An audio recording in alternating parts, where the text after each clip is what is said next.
Hey y'all, welcome to Scoopz Podcast, your ultimate destination for the latest scoop. From traveling to in-depth discussions on sports, the LGBTQ plus community, entrepreneurship, and more, Scoopz Podcast covers it all. Stay informed, inspired, and entertained with fresh updates and thought-provoking content that brings you in the know. If you're looking for a channel that brings diverse topics and engaging perspectives, you've come to the right place. Subscribe now and never miss a scoop. Then it's the food, because you got to have some good barbecue.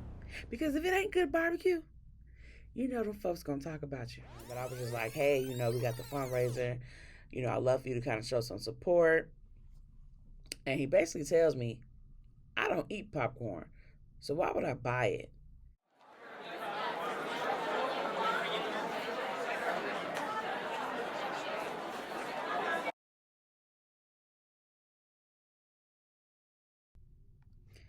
Welcome to Scoopz Podcast. It's your girl, Two Scoops, back at it with y'all. Today we have part two of how planning my family reunion left me traumatized. That's right, traumatized. Definitely did. But let's get into it, y'all. Where do I leave off? I left off last episode with telling y'all why I decided to do it, the reason behind it, telling y'all that I got a crew together, and telling y'all that, we had planned our first meeting. So we had like the first couple of meetings. We decided to have it was a big thing about location, and as a group we decided to have it back at the original location, which would be the Forest Preserve, Darren Woods. And Brittany was able to let me know that I thought to go ahead and secure the permit for August. So now we have a crew and we got our location secured, which is like, okay, we got a little gas behind us and we starting to ride on down the road. You know what I'm saying? So after we got our location secured, we decided to do a tasting. Because this year we decided to do things a little different. We took a vote, and the vote determined that we were going to switch it up. Usually it's everyone brings a dish, and you come with something. But the problem with that, in recent years is somebody gonna bring the hamburgers and somebody gonna bring the hamburger buns, and the hamburgers may be on the grill, but the person who bringing the buns ain't coming yet. You see what I'm saying? Or somebody may bring something that needs to go, like the person that bring the barbecue sauce. We want the barbecue sauce out when the food is ready. We don't need somebody who come in when sundown get here talking about, oh yeah, I brought the barbecue sauce. You see what I'm saying? So those little things with bringing a potluck. The other thing is, I ain't gonna lie, y'all, I'm kind of picky. I don't really eat from everybody's house. You know what I'm saying? My family, love you, but I ain't eating from everybody's house. And it's just something that I've grown into and become more well aware of as an adult. You just can't eat at everybody's house. And, I think it's the 50th. Let's do something fresh and new, and let's have it catered. And so that idea was presented to the group, and the vote went in that favor. So that leads us to having a tasting, because now we got to figure out who's going to be our, barbecue pit, who's going to be our pit master. So the basics, I think it was like spaghetti, chicken wings, fish, stuff like that. Um, and so I think I do a head count. I say it's going to be about 10 to 15 people. And that's when the problem occurs with Q's wife.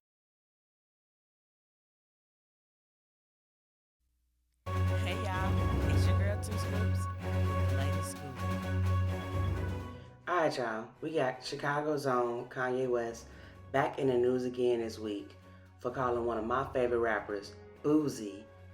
He called the man, he said a man smelled poor. And it's all because Boozy talked about him sucking his cousin dick. I said, okay.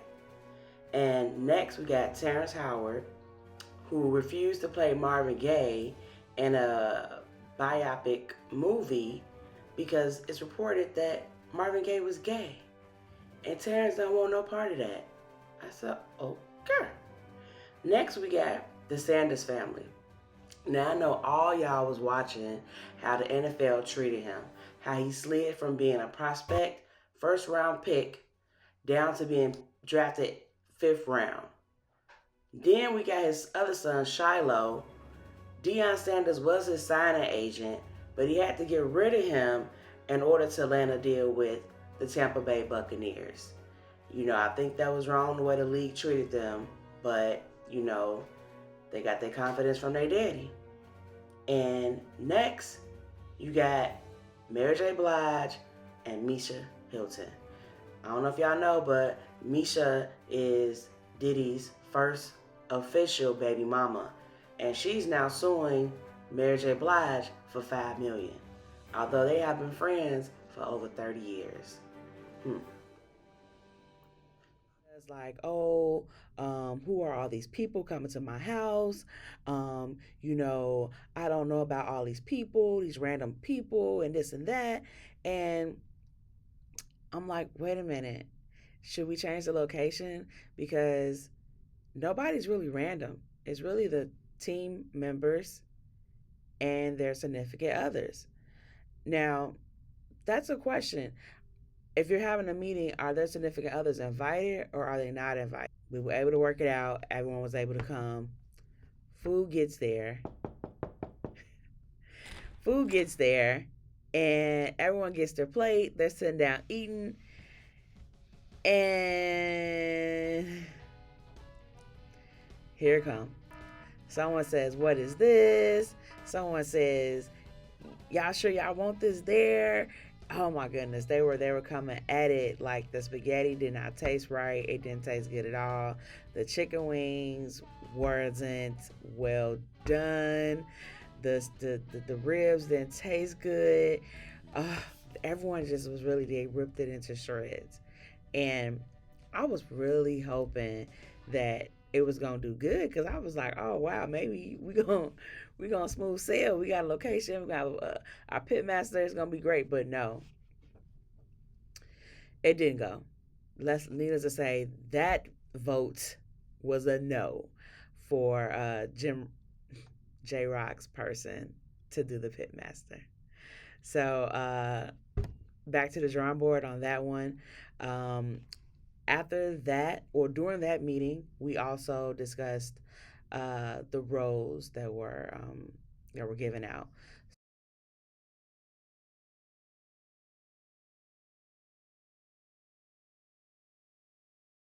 Next episode is going to be about this fundraiser. Yeah, you know, this is a new year, so we're trying new things. Stay tuned for the for the third episode, y'all.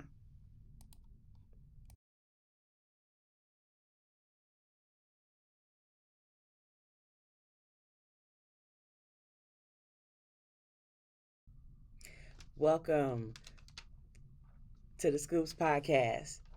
It's your girl, Two Scoops, coming back at y'all with part three of how planning my family reunion left me traumatized, y'all. Definitely traumatized. So let's just get back into it. I previously told y'all about how the committee, how we started. We just talked about our first tasting. And so this episode, we're going to kind of get into the fundraiser a little bit. Um, since we decided to do catering and things of that sort, it's also going to be $50. Usually it's potluck. Everyone just brings something and you just pay for your T-shirt. So, but this year we decided to do it different. We gonna have your T-shirt, your food, everything included at one flat price. You ain't nothing separate. Everything is together, And why not do 50 for the 50th? And so, with that being said, the kids would be free under a certain age. I can't remember right now what age it was, but we wanted the kids to make sure they was free and they come and enjoy themselves. So the parents really have to worry about themselves for that $50 fee. Um, and in order for the kids to be free, we decided to do a fundraiser as well. My cousin Nina, I told you she's in many different organizations and she does a lot of things, hands in a lot of hats. And she told us about a double good fundraiser. And so I never heard of double good before, but she told me it was a good popcorn fundraiser. You sell the popcorn, you split the proceeds 50-50, and it's a good fundraiser. So, of course, I did my research on it. Reached out to a couple of friends. They said that, hey, Double Good got some good popcorn. And so with that, the committee, we all agreed that, hey, we're going to go ahead and do this fundraiser. But the thing about the fundraiser is it's only for 4 days. So you really got to push out, and make sure people are buying these popcorn because it only lasts 4 days. It ain't like you got a few weeks or, a while. You got to push it out. And so we got the 6 members. Everyone needs to sign up and everyone needs to be, promoting, pushing out, letting everybody know. A couple of the committee members, I think they kind of had it kind of mixed up, where they thought like, well, hey, let's just get everyone to sign up to sell. Well, what are we trying to do? Get people to sign up to sell, or are we trying to get people to buy? You don't want to confuse the people and trying to get them to do two different things. And so I think that was a little bit of confusion in the beginning, but I think eventually they realized that, hey, we need to promote this ourselves, and push it out. I will say that we did have a hard time with the family really jumping on board and promoting this fundraiser. It was very disappointing because at the end of the day, this fundraiser is for the family. And so to not have them show love and support when it's something for them is really a hurtful feeling. You know what I mean? Um, I reached out to one of my cousins, RJ, the one who I reached out first about the family picnic. And, I said, hey, can you show some support? He hadn't liked the Facebook page, he hadn't liked the picture, he hadn't liked anything. And I just thought it was strange because I'm like, hey, aren't you part of the family? Like, what's up? And so he's like, yeah, I can show support. He had said that, but when the fundraiser came around, I mean, I'm not sure if he called me or I called him, but I was just like, hey, we got the fundraiser. I'd love for you to kind of show some support. And he basically tells me, I don't eat popcorn. So why would I buy it? And I was just like, oh, okay. Well, I mean, that's cool if you don't eat it, but what would it hurt to like or share a post? That doesn't cost a thing. You see what I'm saying? And so he basically was like, look, let me know how much it is. I ain't with all this fundraiser stuff. Let me know how much it is for me and my family.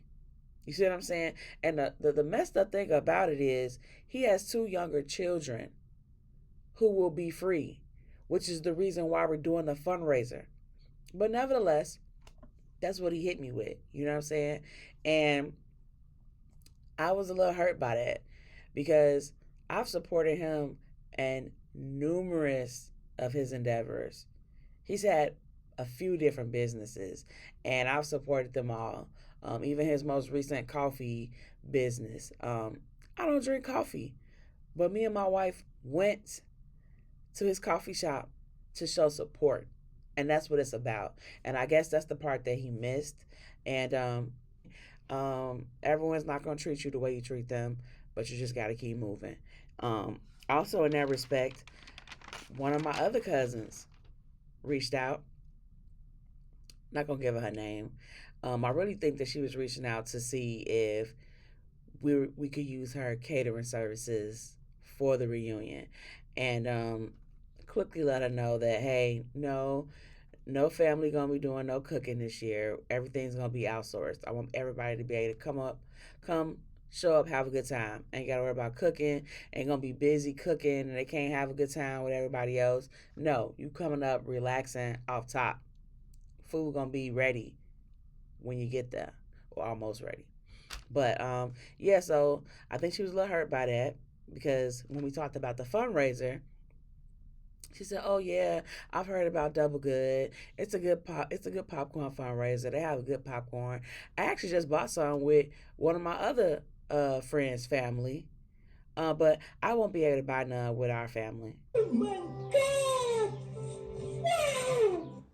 You can buy popcorn for somebody else's family, but not your own family.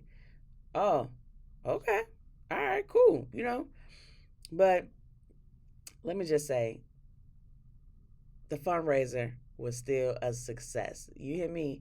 I think we banked in like almost $2,000, and we probably got half of that, which was like a little over $1,000 for my first fundraiser. I think that was, I mean, as a committee, our first fundraiser. I think that was pretty dope to walk away with $1,000, and we didn't have to come out of our pocket with anything.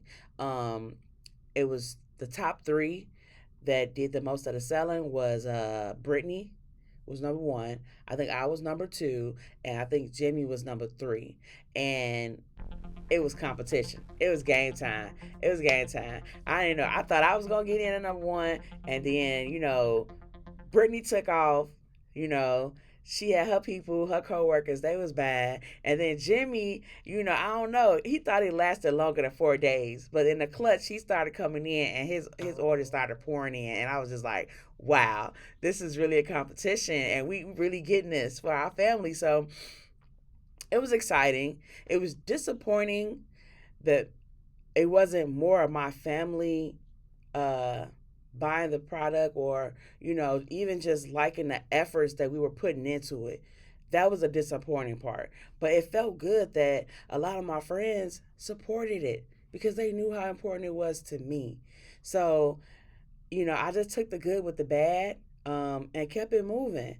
On another note, my Aunt Bernadine, she was really upset that we decided to charge $50 for this reunion. And she was basically saying that she wasn't coming and that she wasn't bringing none of her people. She wouldn't let none of her people know because she wasn't dealing with it. And I was just like, wow, okay.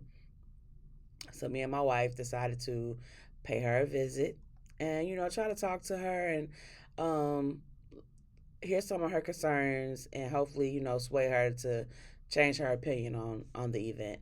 And so we went over there and we had a conversation with her on her porch. I also let her know that she and her husband would be free because she was a founding member, and we're honoring her and we're honoring my aunt. So it was only right that they be free. Take that money off her mind of why she shouldn't want to come. You're going to be free. We're also going to honor you, and we're going to honor your sister who just recently passed. Um, but y'all, it didn't seem like that was good enough for her. When we left that day and got in the car with my wife, I just said, um, "Babe, I think no matter what we do, she's just not going to be happy with what we do." Um, and that's when it hit me. You can't please everyone. You can just try to do your best, and that's what I decided to do from then on. But walking away, it felt like I didn't get nowhere, and from there, I reached out to my aunt Betty, and she's a family friend, been around the family for years. Um, and my aunt and them were like sisters. So I reached out to her and just let her know my concerns and the reason I was doing the family reunion and how my aunt Bernadine was acting. And my aunt Betty just basically said, I could feel it. This is going to be a great event. She said, baby, don't pay attention to the negative. Don't pay attention to the naysayers. She like, I could feel it. This gonna be a great event, and me and my family gonna be there. So with that being said, it gave me a boost of confidence to kind of pour back into the event and recharge my battery, because not everybody gonna believe in what you're doing, but as long as you believe in what you're doing and you know you're moving for the greater purpose, then you just gotta let them negative thoughts and negative haters just fall back. And y'all stay tuned for part 4.